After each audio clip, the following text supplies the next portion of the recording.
Hi dears, welcome back.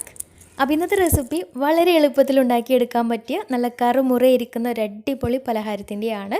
അപ്പോൾ online ക്ലാസ്സൊക്കെ ആയിട്ട് കുട്ടികളൊക്കെ വീട്ടിലിരിക്കുന്ന സമയത്ത് ഇതുപോലെയൊക്കെ ഉണ്ടാക്കി വെക്കുകയാണെങ്കിൽ ഇടയ്ക്കൊക്കെ കുറച്ചുകൊണ്ടിരിക്കാനും അതുപോലെ തന്നെ വൈകുന്നേരം ചായയുടെ കൂടെയൊക്കെ ബെസ്റ്റാണ്. കുട്ടികൾക്കൊക്കെ തീർച്ചയായിട്ടും ഇഷ്ടമാവും. അപ്പോൾ എങ്ങനെയാണ് ഈ ഒരു സ്നാക്ക് തയ്യാറാക്കുന്നതെന്ന് നോക്കാം. പിന്നെ ഇതിൻ്റെ ഒരു പ്രത്യേകത എന്ന് പറഞ്ഞത് ഇതിലേക്ക് ഒരൊറ്റ ഇൻഗ്രീഡിയൻറ്റ് മാത്രം മതി. അതെന്താണെന്ന് കാണിക്കാം. പിന്നെ ഒരു കാര്യം, വീഡിയോയിലേക്ക് എടുക്കുന്നതിന് മുന്നേ ചാനൽ സബ്സ്ക്രൈബ് ചെയ്യാത്തവരുണ്ടെങ്കിൽ സബ്സ്ക്രൈബ് ചെയ്യാൻ മറക്കരുത്. തൊട്ടടുത്തുള്ള ബെല്ലൈക്കണും കൂടെ ഒന്ന് ക്ലിക്ക് ചെയ്താൽ പുതിയ വീഡിയോസിൻ്റെ നോട്ടിഫിക്കേഷൻസ് ഒക്കെ പെട്ടെന്ന് തന്നെ കിട്ടുകയും ചെയ്യും. അപ്പോൾ ഈ ഒരു സ്നാക്ക് തയ്യാറാക്കി എടുക്കാൻ വേണ്ടിയിട്ട് മെയിനായിട്ട് വേണ്ടത് ചപ്പാത്തിയാണ്. അപ്പോൾ ചപ്പാത്തിയൊക്കെ ബാക്കി വന്നാൽ ഉണ്ടാക്കിയെടുക്കാൻ പറ്റിയ നല്ലൊരു പലഹാരമാണ് കേട്ടോ ഇത്. ഇനി ചപ്പാത്തിക്ക് പകരം കുബൂസൊക്കെ ബാക്കിയുണ്ടെങ്കിൽ കുബൂസായാലും മതി. അതുപോലെ തന്നെ പൊറോട്ട വെച്ചിട്ടും ഇതേ രീതിയിൽ ഉണ്ടാക്കിയെടുക്കാം. ഇനി വേണ്ടത് ഓരോ ചപ്പാത്തിയും ഇതുപോലെ കട്ട് ചെയ്തെടുക്കണം. ഇതുപോലെ നീളത്തിൽ കട്ട് ചെയ്തെടുത്തതിന് ശേഷം പിന്നെ ഡയമണ്ട് ഷേപ്പിൽ ഇതുപോലെ കട്ട് ചെയ്തെടുക്കുകയാണ് ചെയ്യുന്നത്.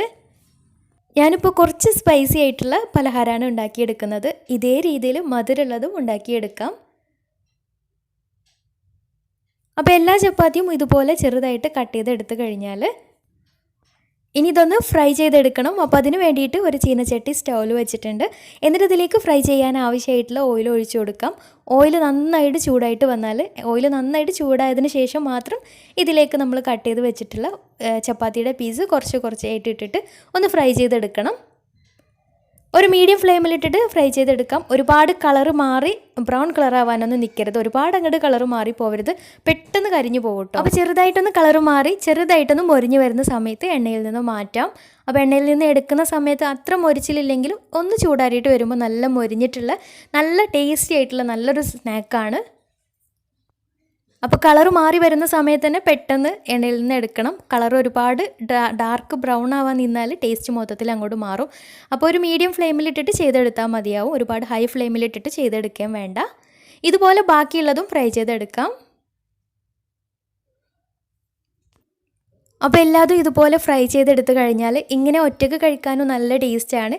ഇനി വേണമെന്നുണ്ടെങ്കിൽ ഒന്നും കൂടെ സ്പൈസി ആവാൻ വേണ്ടിയിട്ട് ചെറിയൊരു മസാല റെഡിയാക്കി എടുക്കുന്നുണ്ട്. അപ്പോൾ ആദ്യം ഇതെല്ലാം ഫ്രൈ ചെയ്തിട്ട് ഒരു ബൗളിലേക്ക് മാറ്റിയതിന് ശേഷം ഇനി വേറൊരു ബൗളെടുത്ത് അതിലേക്ക് 1/4 ടീസ്പൂൺ മുളക് പൊടി കൂടി പോവരുത്, കുറച്ച് തന്നെ മതിയാവും. പിന്നെ അതിലേക്ക് ഒരു നുള്ള് ഉപ്പ്, അതുപോലെ തന്നെ ചാട്ട് മസാല കയ്യിലുണ്ടെങ്കിൽ ഒരു 1/4 ടീസ്പൂൺ ചാട്ട് മസാല കൂടി ചേർത്തിട്ട് നന്നായിട്ട് മിക്സ് ആക്കിയിട്ട് ഈ ഫ്രൈ ചെയ്ത് വെച്ചിട്ടുള്ള നമ്മുടെ ചപ്പാത്തി ഇതിലേക്ക് ഇട്ടിട്ട് നന്നായിട്ടൊന്ന് മിക്സ് ആക്കി എടുക്കാം. കുട്ടികൾക്ക് കൊടുക്കാനാണെങ്കിൽ ഈ എരിവുള്ള രീതിയിൽ ചെയ്തെടുക്കണം എന്നില്ല. കുറച്ച് പഞ്ചസാര പൊടിച്ചതും ഏലക്കാപ്പൊടി ഇട്ടിട്ട് നന്നായിട്ടൊന്ന് മിക്സ് ആക്കി എടുത്താലും മതിയാവും. അല്ലെങ്കിൽ ഒറ്റനൂൽ പരുവത്തിലുള്ള ഷുഗർ സിറപ്പിലൊന്ന് മുക്കിയെടുത്താലും മതിയാവും. രണ്ടായാലും ടേസ്റ്റ് തന്നെയാണ്.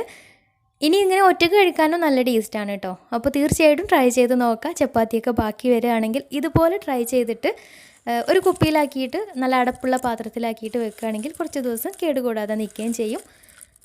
വെറുതെ ഇരിക്കുന്ന സമയത്ത് കുറയ്ക്കാനും നല്ല ടേസ്റ്റാണ്. തീർച്ചയായിട്ടും ഒന്ന് ട്രൈ ചെയ്ത് നോക്കുക. നല്ല ടേസ്റ്റി ആയിട്ടുള്ള സ്നാക്ക് തന്നെയാണ്. അപ്പോൾ ഈ ഒരു വീഡിയോ ഇഷ്ടമായെന്ന് വിചാരിക്കുന്നു. ഇഷ്ടമായെങ്കിൽ ലൈക്ക് ചെയ്യുക. നിങ്ങളുടെ ഫീഡ്ബാക്ക്സ് താഴെ കമൻറ്റ് ബോക്സിൽ അറിയിക്കാനും മറക്കരുത്.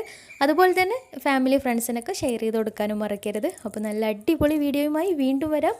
അതുവരെ take care. Bye. Thank U.